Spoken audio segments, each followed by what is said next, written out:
And welcome sa ating press briefing ngayong araw, April 25. At yesterday's sectoral meeting, President Ferdinand R. Marcos Jr. condemned in the strongest of terms the crimes of online sexual abuse and exploitation of children, or OSAEC, and child sexual abuse and exploitation materials, or CSAM, in the Philippines. President Marcos ordered the DILG, PNP, NBI, DOJ, DSWD, and other agencies in the National Coordinating Center to intensify the fight against OSAEC and CSAEC. In 2016, the Philippines emerged as the center of child sex abuse materials production in the world, based on a study done by UNICEF. In 2022, Disrupting Harm study conducted by UNICEF, ECPAT International, and Interpol shows that 20% of internet-using Filipino children, aged 12 to 17, or 2 million children, were victimized by OSAEC.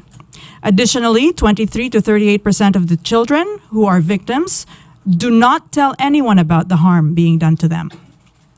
OSAEC is an egregious form of violence against children. It is a borderless and hidden crime. It happens mostly in the home and is likely facilitated by trusted guardians and sometimes parents. There are many drivers of this crime, including poverty, easy and unsupervised access to the internet and online payment portals, and prevailing social norms such as no touch, no harm, or it's just a webcam, and English being widely spoken.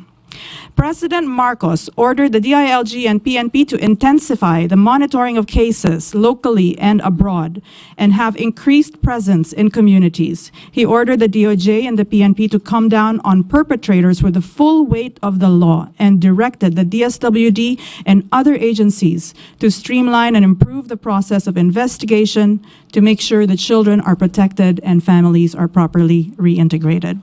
He also ordered the further collaboration with private sector and internet service providers on a local and global scale, and an awareness campaign in schools and communities. And to give us a detailed breakdown of the ongoing initiatives to fight OSAEC and CSAM, we are joined by DOJ Assistant Secretary Jose Dominic Clavano IV and Officer in charge of the NCC OSAEC CSAM, Attorney Margarita Magsaysay, and the PNP Chief of Women and Children Protection Center, Police Brigadier General Portia Manlad. Good morning, ladies and gentlemen. It's quite a heavy topic. Yep, let's proceed. Go ahead, Attorney Magsaysay. So as mentioned by Ms. Daphne, we informed the President of the ongoing initiatives that our government agencies are doing to combat OSAEC and CSAM. So there is a lot of angles to fight this crime. We are focusing on 4 key result areas in order to combat this. So there's the prevention and advocacy. We have programs for that in order to raise awareness about the gravity of the crime. We also have the prosecution and law enforcement, where we of course have our law enforcement agencies helping out with the investigation of these crimes, and as well as our prosecutors to prosecute this crime. We also have our key result area on protection and reintegration, making sure that children have access to the mandatory services provided for them under the law, such as the emergency shelter, psychosocial services, and for them to be able to be reintegrated back into the society. And of course, we have another key result area, which is partnership and networking, making sure that we are engaging civil society organizations as well as other NGOs in order to help us combat this. So the President noted that we are doing a lot of initiatives, but he wants us to consolidate our efforts and focus more on each agency's expertise. So he was saying, insofar as the DOJ is concerned, focus all your efforts into the prosecution. So sa law enforcement, sa mga law enforcement agencies, really crack down on these perpetrators. Let's improve our tips, the leads that we're getting. Also for the grassroots level, for the DILG, let us create ordinances, to properly apprise the barangays on how to report cases of OSAEC and CSAM, as well as for the DICT as well. so that they can also help us with the private sector, for them to be more cooperative. Of course, because they have data that will be able to that will help us generate and lead us to IP addresses of certain users, which will be helpful for our law enforcement agency officers to crack down on who are sending these kinds of sisaem, who is receiving these kinds of sisaem. So. Thank you, Attorney Magsaysay. Let's move on to ASEC Clavano. Yes, good morning, everyone. Yes, this is indeed a very heavy topic because despite our efforts being considered a best practice around our region, we still see the insurgence of this type of crime. No? And as aptly described earlier, it's an egregious crime, a very heinous crime, and we believe that it is embedded in the culture already. There are certain difficulties that the law enforcement sees, no, when trying to quell this type of crime or to prevent this type of crime, because as also mentioned, it's a hidden crime, and it's hard to spot, especially because it's done within the homes of the families of the victims. And as pointed out, 74% of the cases are perpetrated by those that fall within what is called the circle of trust.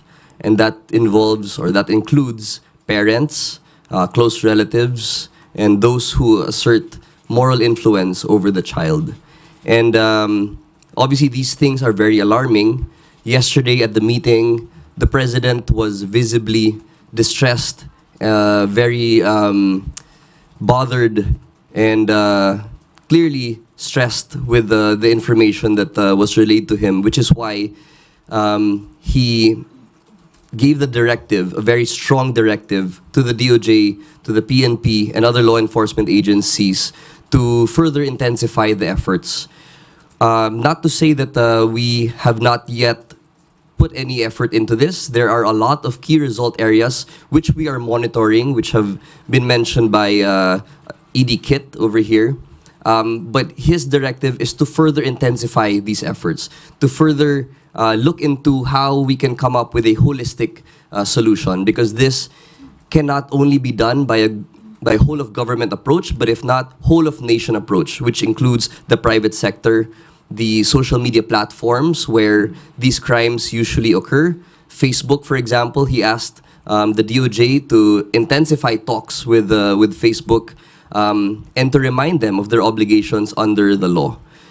So all of these have been taken into, obviously we've taken note of all of the directives of the President, and we do plan to implement them within our respective areas and respective departments and agencies. So under the DOJ, because we have already set forth Department Circular 20, which requires now the prosecutors to work hand in hand with our police officers, we believe that with the legal background and the law enforcement investigation skills of the police officers, we are able to build quality cases for the courts, no? Because previously there was only a very little or a very low level of evidence required to file a case. With the DC-20, with the advent of DC-20, only those that have sufficient evidence and a prima facie case with a reasonable certainty of conviction will be filed before the courts, thereby increasing the conviction rate. So this obviously puts a lot of pressure on our law enforcement agencies to get the right evidence, to get the right statements, to get the right witnesses to testify, to be able to come up with a very strong case. And I think this is one of the things that will help us in this endeavor, no? To prevent finally, or to finally put an end to OSAIC and sisaem. So with that, I would probably turn over the mic to General Portia to give the side of the PNP. Thank you very much. General Manlad, go ahead. The Women and Children Protection Center is the lead agency when it comes to OSAIC. being also considered as a trafficking in person case. Since 2019, we are trying to our best to do something or prevent OSEC from happening. But then the law was passed last on OSEC, which is RA 11930, last 2022, and we have numbers on operations, arrested and rescued victims. The Philippine National Police, under the WCPC's work in OSEC cases in investigation operations to rescue victims and arrest facilitators in the Philippines. We also collaborate with other foreign law enforcement agencies through the PICAC, or the Philippine Internet Crimes Against Children, which is under the Philippine National Police Women and Children Protection Center.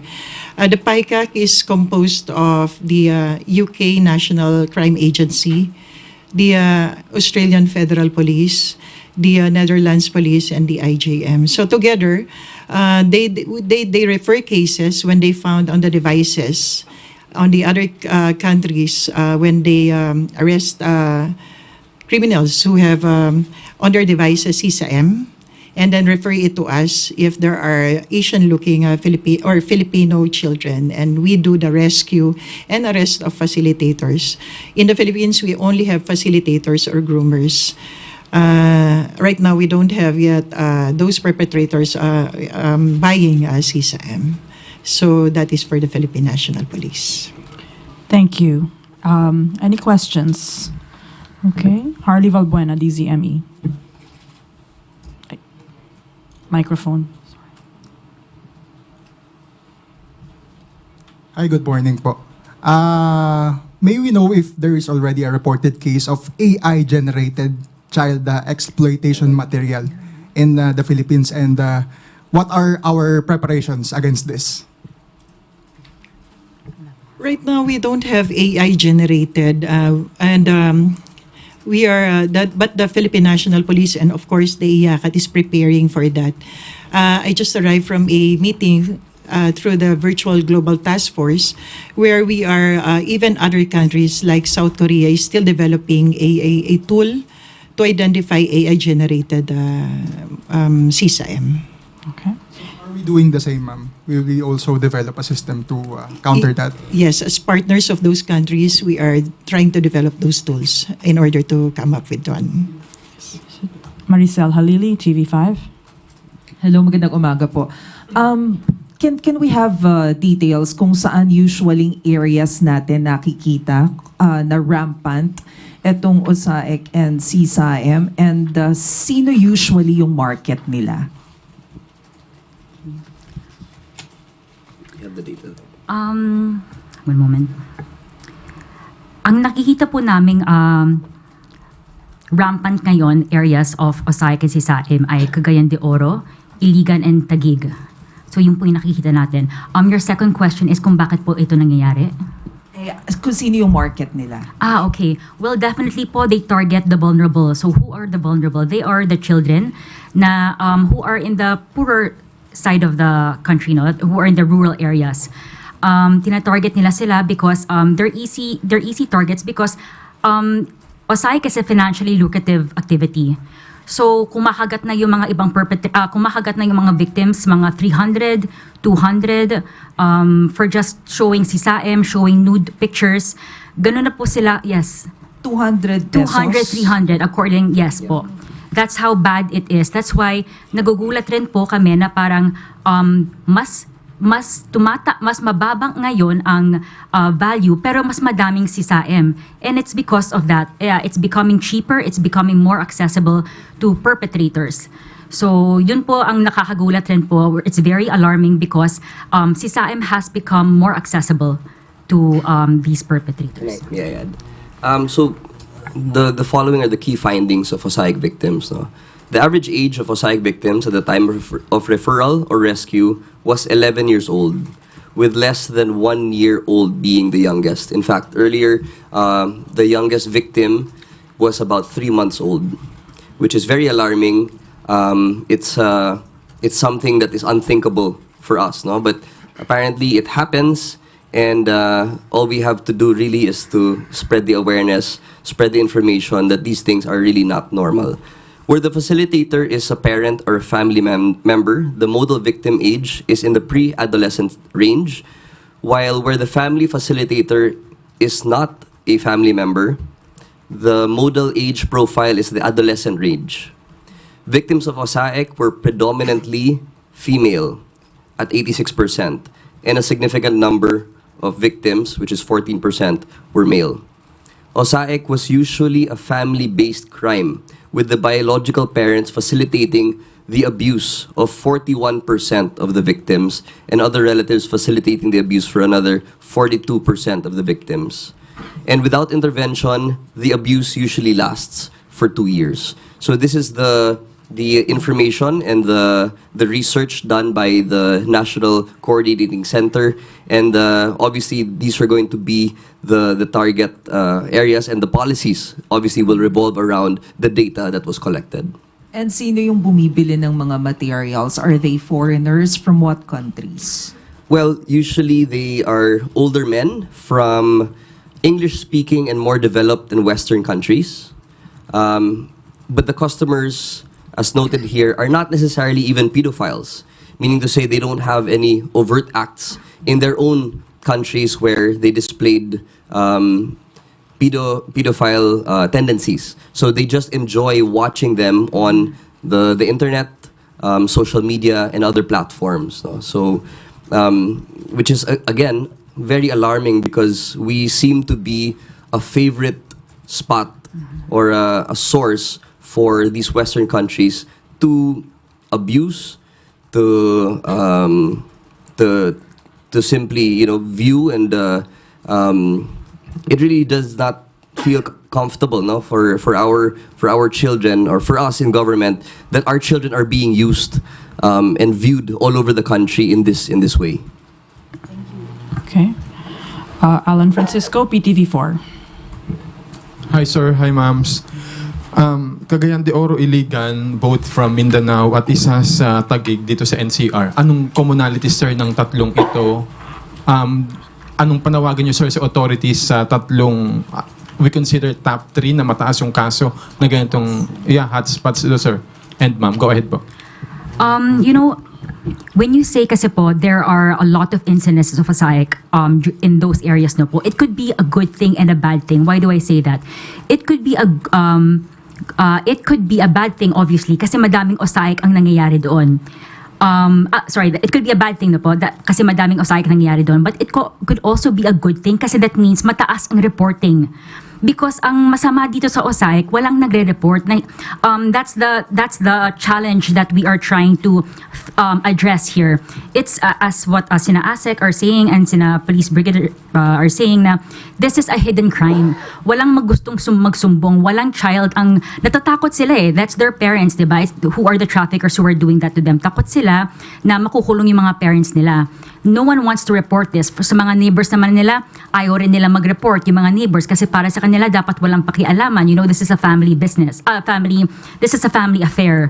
So, yun po, no? To know the true extent or the prevalence of OSAEC, talagang mahirap po talaga to get an accurate data because of the underreporting. So, yun po. Okay. Ivan Mayrina, GMA 7. Nabanggit niyo po nag-number 1 source ng OSAEC ang Pilipinas in 2016. Has that changed? I think it's better for us to be termed as a global hotspot. Kasi yun nga po, the prevalence, I think the accuracy of the data, it's hard to detect, first of all, kasi pati yung live streaming, we consider that live streaming of OSAEC and CSIM as a violation of the law, but wala pang internet intermediary ang nakakakuha or nakaka-note na mayroong live CSIM going on in their live streaming platform. So we can't really catch that. That's one of the things that we are in continuous talks with the internet intermediaries, mga social media platforms, is that we need to catch them in the live streaming platforms that you are providing to your users, dapat mahuli rin natin sila doon kasi madaming nangyayari niyan eh. Yeah, I was actually going to get there next. Are we getting cooperation from the telcos and also, from the social media platforms by which these are perpetrated? Yeah. So we are getting cooperation. Meron namang mga internet intermediaries who give us access to their portals, which is easier for our intelligence agent to report to them any cases of OSAIC and CSAIM. That's good. But ayun nga, under the law kasi marami rin talaga silang duties and responsibilities eh. Like for example, their turnaround time for reporting to the DOJ any incidences of OSAIC is 24 hours. Nako-comply naman pero sometimes may mga lapses din. At saka ayun nga, we hope to be able to mandate yung mga internet service providers to continuously upgrade their system kasi we're hoping na we'll have that technology na hindi na po tayo IPv4. IPv6 na sana. What do I mean by that? The way I understand it is we are able to detect from one IP address to one definite user. So I understand that will be a definite big help sa mga law enforcement agents namin because they have the information. Kaya lang yung IPv4 na binibigay sa kanila ay ang dami mga users who are using the same IPv address. So ayun po, that's under the law. Talagang it's just a matter of pushing talaga or getting a policy from the government mandating mga telcos. One last from my end. Do we have an estimate how much money goes around in OSAIC? I mean, how much is the quote-unquote industry worth? I can give you po yung STRs, the Suspicious Transaction Reports that is reported by the AMLC. So, in their study po, the volume of the suspicious transaction reports that was reported to them by the covered persons, mga banks ito, mga money service businesses, for the year 2020 ay 83,348,106 in value. So that's just for the... Yes, in pesos. So that's just for the second half, no? Second half of 2020.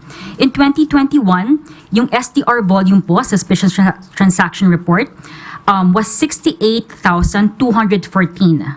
That's the volume. And yung value naman ng volume na yon is 996,705,339.80 pesos. Sa 2022 naman, the STR volume is 92,200 and its value was 478,278,797 pesos, 0.81 cents. So safe to say billions na po. Billions. Ang umikot na pera dito. Yes. Thank you. Okay. Maybe also we can go back to how during the pandemic, when children were at home, they were not safe. Okay. The study also shows that children are largely unsupervised online in the Philippines. Meaning, akala nyo safe sila, tahimik sila, okay sila, pero hindi nyo naman alam kung ano ginagawa nila sa internet. So, unsupervised by parents. They are English-speaking, so targeted sila ng mga predators abroad dahil madali silang kausap at mababait ang mga Filipinos. They're hospitable. And again, easy and free access to the internet and mobile phones dito sa Pilipinas. Kaya naman, yesterday, President Marcos was very, very alarmed and very, very disturbed at gusto niya itong tutukan ng lahat ng ahensya and whole of society and even the private sector. Dahil sabi niya, wala sa kultura natin ito. Hindi to gawa ng Filipino. However, dahil online na siya at masyado na siyang common, even the parents think na wala namang nasasaktan dahil camera lang siya. Pero mali yun, mali yun. Okay, let's go to Julie Aurelio, Inquirer. Hello, Attorney Magsaysay. You mentioned, well, you've all mentioned that OSAIC and CSAIM is a hidden crime. Given that we have a problem with the reporting of cases, do you have like a projection or an estimate of how much is actually goes unreported? Say, if you have, say, 5 cases, how much is actually unreported to you? Would you have an idea? It's hard to. It's hard to capture something po na unreported. But ganito na lang Maybe po. just a projection. Yeah. So a lot of our investigations na po are actually coming from law enforcement, international law enforcement. Yung sinasabi po ni Police General na PICAC no po, we have very good coordination with them. And doon lang natin sometimes nalalaman na meron palang biktima dito. So and I think we get a lot of our tips and leads from the foreign law enforcement. So nakakatulong po sila because ayun nga, we're not, if we don't have any tips coming from them of any Filipino victim who is in the Philippines, we will not know because it's hard to be able to know na kung hindi walang reporting sa ganun. Sorry, I'm sorry, ma'am. My next question is directed to you. So, tama po ba yung intindi ko? There are little to few cases reported to local law enforcement? Is there a little thing? Tama ba, ma'am? General Manlad? Yes, ma'am. Ganito po kasi yan. May mga findings kami na sa ibang bansa, pag may mga nahuli, yung ating mga other foreign law enforcement agencies, they will refer those cases to us pag may nakita sila sa devices na may mga foreign, Asian looking. So pag nakita nila yon, ni-refer sa amin, we will try to find yung bata, kung sino man yung nandoon sa CSAM. And then, pag nakita namin na Filipino yon, we will try to rescue the child and arrest yung kanyang facilitator na sinabi natin kanina, usually somebody na parang relative or guardian ng bata. Ganito po kasi nakikita namin, isang facilitator, maraming bata. So kaya dumadami yung CSAM natin. Kasi sa isang bata, usually 2, 3. Ganon po yun.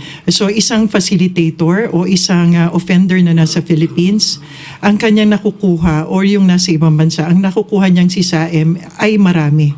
Maraming bata ang kanyang nadulure o yung nakukuha o nag-groom, yung tawag ho namin. So maraming CSAM from the Philippines, sometimes isa lang ang offender o isa lang ang facilitator or groomer.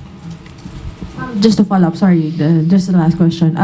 Following up on that, when you arrest the perpetrators or the groomers or the facilitators of the crime, ano yung explanation ano yung sinasabi nila sa inyo, why do they do that to their own wards, to their own children? And the second question may be answered by the DOJ. Do you have statistics on successful prosecution of such cases, like which actually reach the prosecutor's level, the court level, etc.? Thank you. Yes, ma'am. General Manlad. Of course, yung sasabihin nila, kailangan nila ng pera. Talaga napakadali hong kumita dito sa ganitong transaction, lalo na kung galing sa ibang bansa. Yung isang offender namin, millions ang kita niya sa isang buwan. So, masyadong lucrative or masyado siyang enticing para. And yung kanilang galing lang sa paggawa ng mga channels ang kanilang puhunan. Others naman, lalo na kung ito ay kamag-anak, ay facilitator on the or grooming para magbigay o gumawa ng isang content ang bata o isang CSAM. Usually, hindi nila alam yung mga magulang na ito pala ay kung hindi naman physically nahahawakan yung bata, ay walang harm dun sa bata. O kaya, sometimes yung mga magulang ay wala doon at itong mga bata ay nasa guardian. So, ganun po yung nakikita namin usually na reason o yung mga bakit yung bata ay nagkamero ng CSAM sa internet. So, on the side of yung sa prosecution. yes. So, I have data here on the convictions made under several laws before the the OSAIC law was passed. So since 2009, there have been 523 convictions. When the law was passed in 2022, there was, out of the 523, almost 200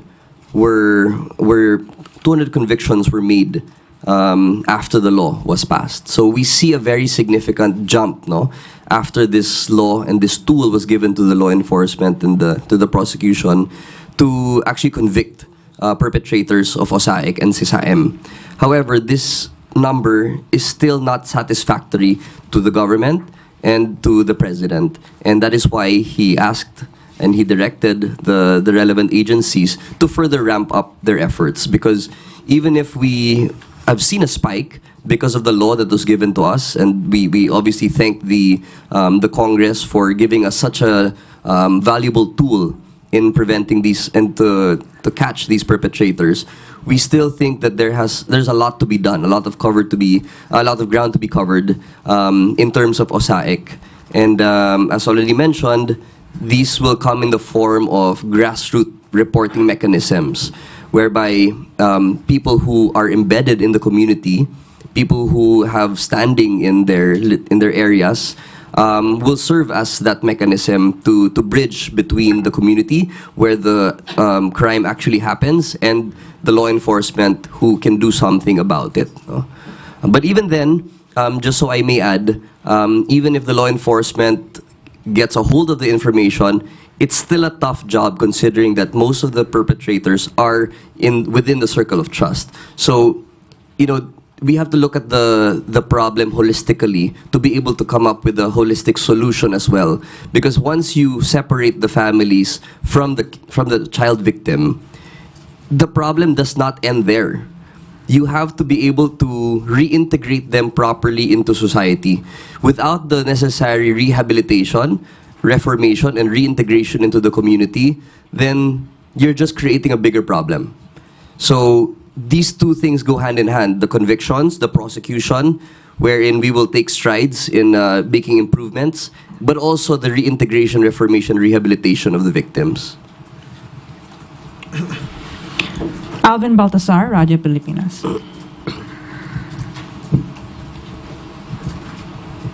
Good morning, sirs. Maybe I should address my question to General Manlad. General, can you cite lang po yung several traumas na experience ng victim, particularly doon sa mga bata, since pinag-uusapan natin mga bata. And ano po yung mga ginagawa nating measures para yung naranasan nilang ganitong mga experiences, hindi nila dalhin sa paglaki nila? Nasabi ko kanina na ang WCPC or ng Philippine National Police is involved in the investigation, the rescue and arrest of the facilitator. During the process of course yung ating mga investigators are trained to handle children. And may mga tools na rin ho tayo like VD, the video, during the interview, meron na rin ho tayong tools na ginagamit so that they will not be re-traumatized when they tell what happened to them, yung pag-interview ng police. During the interview ho, nandun ang DSWD as part of the IACAT. And then yun pong psychological intervention ho, under yun ng DSWD. Sa amin ho is the interview so that we can file cases against the perpetrators. But then ganon din ho, kami ho ay trained in the Philippines and abroad on how to handle children, victims of OSAIC.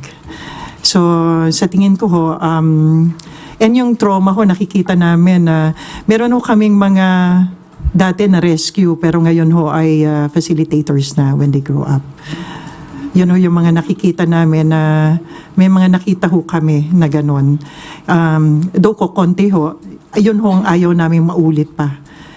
But then maganda ho yung programa ng gobyerno, especially ng tulong ng IACAT through yung different agencies, lalo na yung DSWD as partner ho namin during the handling or yung interviewing of the child victim. Okay. Alexis Romero, Philippine Star. Yung nabanggit ni General, medyo disturbing po yun. Yung dating victims, naging exploiters na. So, tanong ko muna, ano po bang sectors yung vulnerable sa ganitong uri ng crimes? Again, ano yung profile ng mga usually nabibiktima nito? Although nabanggit nyo yung they are from poor families mostly. Yeah, meron po. This, a lot of studies actually po, were conducted already regarding sa OSAIC na po. So this was a study conducted by IJM. Yung mga key findings sa mga OSAIC victims. So I think this was actually mentioned also by ASIC Nico, no? So they are usually from the vulnerable sector of society. Usually also family-based crime siya. So usually dapat may access talaga yung facilitator sa child. Is that po what you were asking? Kung ano po yung usually profiles nila? Low income family. Low income, yes. Opo. So what are we doing to address? Kasi apparently, nagiging cycle siya. So in the long term, how do you change the mindset of these people? Kasi may mga tao na na-rescue nyo, and then ibabalik din sila sa dati. And worse, they can even encourage some people around them na, oh, this is a lucrative business. So how do you end that kind of cycle? Okay. So this is where the wonderful partnership with civil society organizations and NGOs come in. We were fortunate enough to meet, there's this NGO, they're called Bidisleo Foundation. I'm not sure if anyone has heard of them. They're based in Cebu. And what they do is that those OSAIC and traffic victims who are reintegrated na into society, hinahanapan nila ng trabaho. So they partner with private sectors and they try to train these mga reintegrated victims and capacitate them in order for them to become employable sa mga partner nila with the private sectors. So, you know, as mentioned by General Manlad, the DSWD is also doing its part. Pero ang maganda rin talaga dito, madaming NGOs also who are helping out, who have that kind of program. So, isa na yun. Maganda po talaga. We were able to visit yung mga ginagawa nilang mga programs, mga baking, ganon, yung parang mga helping out sa mga call center agents.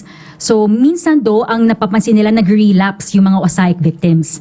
But then, you know, they were saying na we're always here to help you out also. You can always come back. Huwag na kayo lumingon ulit. You know, keep moving forward. So, that's just one of the many programs that other NGOs are also doing para tuloy-tuloy na gumanda yung buhay nila after the incidences. Though poverty is one of the biggest drivers of this crime, the President did say yesterday that poverty is not an excuse to hurt children. At nananawagan siya sa mga pamilya, bantayan ng mga bata dahil wala talagang, for him talaga walang crime na mas malaki than this. Pia Gutierrez, ABS-CBN. Okay, kay General Manlad po. Going back dun po sa question dun sa AI-generated exploitation materials, no, you said na wala pa pong reports na nangyayari dito sa Pilipinas. But how seriously is the PNP and the government looking at this? And also, sino po kaya yung pwedeng maging vulnerable with this new types of technology, and what is the government doing about this po? Doon po sa AI-generated, gaya ho nung sinabi ko, even other countries are still developing the tool in order to really identify AI-generated. Kasi hindi naman ho pwede nating sabihin na AI-generated ito. Ang isang challenge nga ho sa atin dito is pag na-identify natin, kahit nga ho yung ibang bansa, pag na-identify natin na AI-generated ito, tama ba kung yung bantas ba natin ay sapat para masabi na ito ay CSAM. So kahit yung ibang bansa po, yung mga ibang law enforcement agency, challenge ho ito sa kanila talaga. So we're still developing that tool. We are very serious ho. We really parang tinitingnan ho namin ito na challenge talaga para sa amin later on. Kasi ngayon nga lang ho, di ba ho, nasa dark web sila. Kami ho ay, we are trying to find really yung technology na kaya nila nahabulin. Or parati ho silang nandun sa, kumbaga, a step ahead sa amin. And then, Then itong AI generated, we are really doing everything na yung mga personnel namin, doing yung undercover and investigation. I trained with the tools. We are still waiting for the tools, but we are ongoing na ho yung trainings for the AI generated and other AI materials yung para sa CISA-M po. Hindi po ba tayo natatakot na by the time that we get the tools already or the technology is in place already, then it's already too late na? Sa ngayon ho, meron ng trainings. And then the tools, we are waiting for that one, for the law enforcement side ho. For CISA-M ho ito hindi ho yung AI na ibang ano. We are waiting for that one. Last week lang ho, I was able to join yung Virtual Global Task Force. Meron na silang dinedevelop. So baka padating na rin ho sa atin. And ititrain din ho yung mga tao natin. Pero ang iba't ibang UN agencies naman ho are giving already kinakapacitate na yung mga ating mga law enforcers para doon sa identification. But wala pa ho nung tools. Kung pwede lang po magtanong ng other topic. Wait, before we move on to another topic, okay, is yours related to this, Sam? Yeah, Sam Medanilia, Business Mirror. For Ma'am Magsaysay po, earlier na-mention po nila yung data nung transactions na galing sa data ng AMLC, yung regarding po dun sa suspicious transaction report. Bali yung data po yun purely related lang po sa OSAIC at CASAM or may other illegal activities rin na nandun sa amount. Opo. The way that the covered persons reported it sa AMLC po, sa mga narrative report nila sa SCR, it was tagged as CISAM or sa child pornography, no? Before ang tawag doon, but it's OSAIC na po ngayon eh. So yes, just to OSAIC. Tapos ano po ba yung primary mode for transacting? Na-mention po nila na millions of pesos yung nag-exchange dito. So ano po ba yung ginagamit nilang mode para Ang madalas po ay mga money service banks. So yung po yung nakikita ng trend po ng ating ng AMLC, it's mostly money being generated from or remittances coming from money service banks. Tapos ano pong, are there any measures to regulate this para hindi na po siya magamit? Well, our AMLC po has conducted po mga studies na po. So included sa mga studies nila, may mga red flags doon, indicators, what could possibly constitute, what money transactions could possibly constitute OSAIC and CISAM. So for instance, money in small amount na coming from abroad to someone in the Philippines na hindi naman nila kamag-anak. Diba? So parang little by little na everyday, kahit gaano kamaliit pero laging may natatanggap from that certain person or from someone from abroad na laging may pinapadala na little amount but to different people dito sa Philippines. So those are some, it's hard kasi po kasi diba hindi naman talaga OSAIC at CISAM nakikita nila, but those could be red flag indicators that that kind of crime is ongoing. So under the law also po, we are waiting po for the guidelines for the AMLC in order to be to properly guide po yung mga payment system providers natin on what constitutes as red flags, as what possible money transactions could be OSAIC. Okay. Tapos last question na lang po. Na-mention rin po nila kanina nakikipag-cooperate po sila sa mga social media at telcos. Na-mention po nila na meron sila yung reporting mechanism. Pero meron din po bang data regarding dun sa kung ilang accounts yung pina-close down ng mga social media or telcos regarding dito sa... So, ang close down po is different from takedown. So, when you say close down, sa NTC yon, sila talaga yung nagbablock ng buong website. Kapag takedown naman, you just take down the material. Opo. So, I do have data. I'll just skim over po my notes for that. But, one moment. Thank you po. Okay. We'll get back to you because we're running out of time. Let's go back to Alvin Baltasar. Okay. Radyo Pilipinas. Other topic po sana. Ay, mamaya na. Mamaya na po. Eden Santos, Net 25. I Go can answer ahead, his yeah. question already. So sa IACAT po and sa NCC OSIC, we have our Cyber Tip Monitoring Center. So we have intelligence agents there. So since August of 2023, ang takedown po na cases nila, na takedown po nila sa using the Meta portal, Meta which is Facebook, ay 81 takedown na po ng mga OSIC at CISAE materials. Okay. So, Eden Santos, Net 25. Kay Brigadier General Manlad, is it possible po, General, na ngayon pa lang pwedeng pag-aralan na po yung posibleng batas na pwedeng isulong sa Kongreso laban po dito sa mga AI-generated materials? Para pagdating nung trainings ninyo, meron na rin nakasuportang batas, ano po. Lalo't alam naman natin ngayon, talagang talamak po itong mga deepfake, at lalo Pangulo natin, isa na rin sa mga biktima po. Ma'am, pasok na po siya sa Republic Act 11930. Nag-uusap po kami ngayon ni DOJ, ni ASEC po. Pasok na po siya sa Republic Act 11930. We're just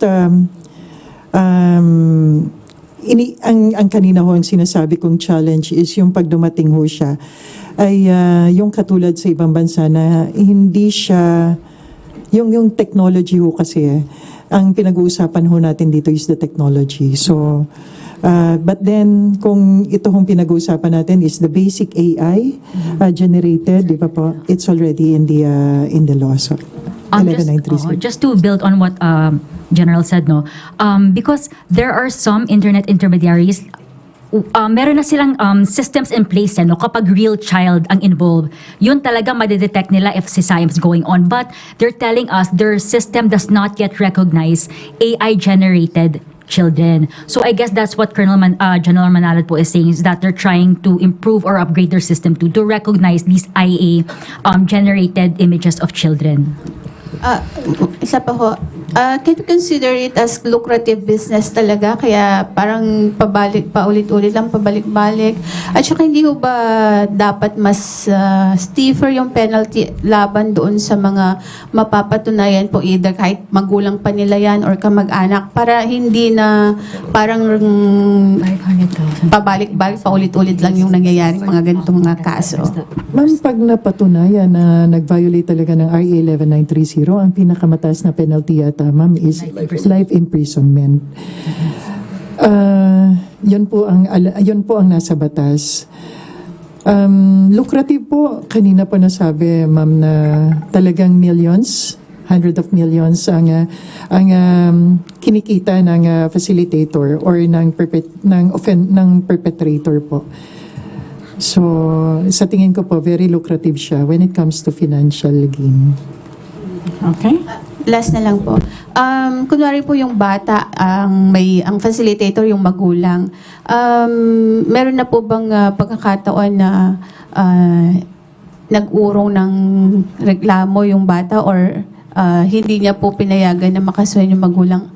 Yung ating pong batas ang siyang nagsusulong ng kaso against sa magulang.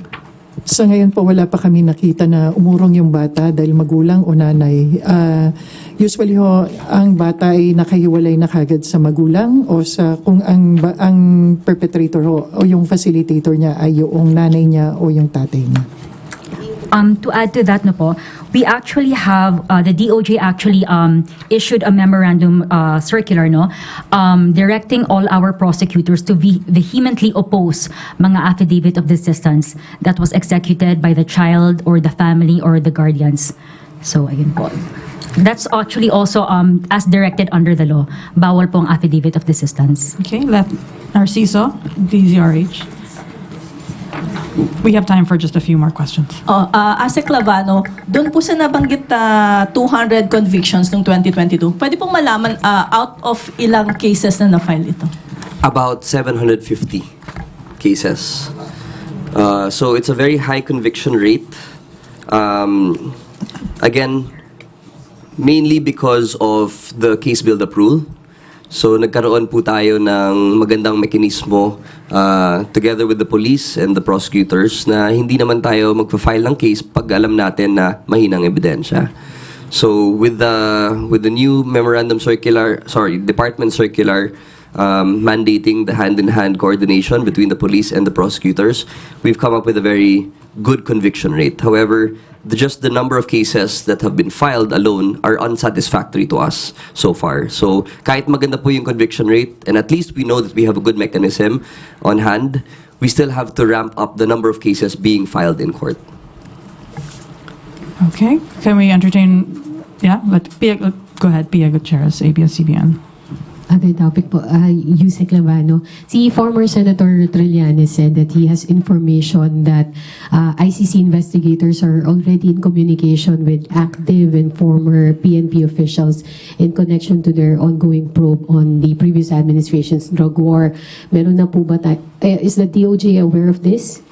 Well, we have not received the same information, no? So, just like everybody else, we found out from Senator Trillanes about this supposed development. But I think we've been consistent from the very start that we have a working justice system here in the Philippines, evidenced by a lot of different cases and reforms that we have been undertaking, and the commitment has never been stronger, no, to prevent and to hold responsible and accountable those erring law enforcement officers who engage in this heinous crime, I would say, no, of extrajudicial killings. So even without verifying the information, the government stance is consistent ever since. The president has been very firm by saying that we will not recognize the jurisdiction of the ICC because we indeed have a very well and robust justice system. Following on that, sir, since the Philippines will not cooperate in the ICC probe, does that cover government officials as well? Meaning, bawal po ba sila makipag-cooperate on their personal capacity if kinontak sila ng ICC? Well, as mentioned by the Solicitor General, this is a government policy. So when a government officer or official is coordinating with the ICC against the direction or the orders and the policy of the government, there may be accountability involved. So it's, if there's any law enforcement or government official that goes against the policies and orders of the authorities in position, then obviously there will be some sort of conflict of interest. There will be accountabilities and definitely liabilities that go with it. What about retired officials, sir? Well, if they are acting in their civilian capacity or personal capacity, then of course we have little to hold over them, no? However, again, we will not recognize anything that will come out of that conversation or coordination with them. Thank you. Last lang, sir, anong pwedeng ikaso sa kanila? Yung mga magko-cooperate, sir? There are certain provisions under Republic Act 6713, which is the conduct of public officers. So these are ethical guidelines followed by all public officials, and obviously, if you go against the policy, it will be found under those provisions, no? The liabilities. Thank you. Thank you. Alvin Baltasar, Radio Pilipinas. Mike, please, Eden. Asek Clavano, other matters din po. Asek, any update on the legal process currently being undertaken in the case of Pastor Apollo Kiboy? Amid his refusal to subject himself to the court's jurisdiction? Well, obviously, the respondent or the accused has to submit his person to the court for the court to be able to assert its jurisdiction, no? And to subject him to other processes under the law. As of right now, there are 2 outstanding warrants of arrest for the 2 cases of child abuse and qualified trafficking. Just as an update as well, we've transferred the cases from Davao to Pasig City so that the same team of prosecutors may be able to prosecute both cases together and jointly. No? We are still, obviously he's still at large, so the law enforcement agents are still on the lookout and they've continued the operations to be able to arrest on the basis of the warrants that have been issued by the court. Since nabanggit nyo na he's still at large, based on the information you have, nandito pa rin ba siya sa Pilipinas? Yes, we do have information that he is still within the country, unless there are new developments from the police. No, but as far as our information is concerned at the DOJ, he is currently still in the country. Isa na lang, Asek. How about the case of Bantag and Tevez? Kamusta na po sila? Well, obviously there's an international component to the Tevez case, no? He is now arrested and under the custody of the police in Timor-Leste. However, we are awaiting the decision of the courts there, as we have submitted already the request for extradition, no? The NBI, when they got to Timor-Leste, actually, that operation was a success, because when they had arrived in Timor-Leste, 2 hours after their arrival, the arrest of Tevez happened. No? And for them to come home without him is not an unsuccessful operation. In fact, it was successful because the only responsibility of the law enforcement, especially the NBI director, was to have him arrested. So it was a success. I think the director was just being humble when he said that they were being uncooperative over there, but it was not. It was no longer his responsibility.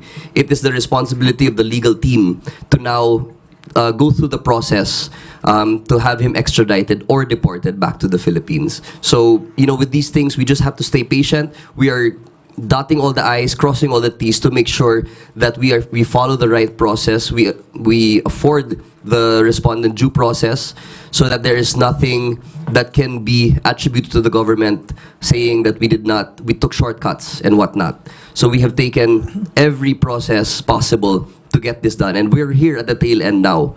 Once he's back here in the Philippines, we hope that he will muster the courage to finally face his charges in court.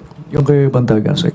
Yung kay Bantag, patuloy pa din po yung manhunt ho natin, no? We have a general idea already of his whereabouts. So it's just a matter of time. Again, with these things, we just have to stay patient. These things don't happen overnight. The wheels of justice, they grind slowly, but they grind very finely. So we just have to stay patient. Thank you, boss. And no, okay. I think this. Okay, last question. Julie Aurelio, Inquirer. Yeah, it's okay. Mike, please. May request po yung akbayan for the DOJ to issue a whole departure order against Kiboy. What do you have to say about that request? Thank you. Yes, that has been brought up, and I believe the prosecutors have already filed their motion, no, to issue a whole departure order. These are normal legal processes that the prosecutors are very used to. So once you have a respondent or an accused that is a flight risk, especially given the resources that this person has, then the prosecutors are very diligent in making sure that that doesn't happen. No, that the accused is able to leave the country without actually facing the allegations in the proper forum. But so far, sir, is he on the lookout bulletin of the BI? Yes. Yes. Thank you, sir. Okay, thank you for all the questions, Malacañang Press Corps. And again, on the OSAIC and CSIM, the President would like to convene another meeting next month. So we should probably hear another update from that. Thank you, General Manlad, ASEC Clavano, and Attorney Magsaysay of the DOJ. And maraming salamat, Malacañang Press Corps. Good afternoon.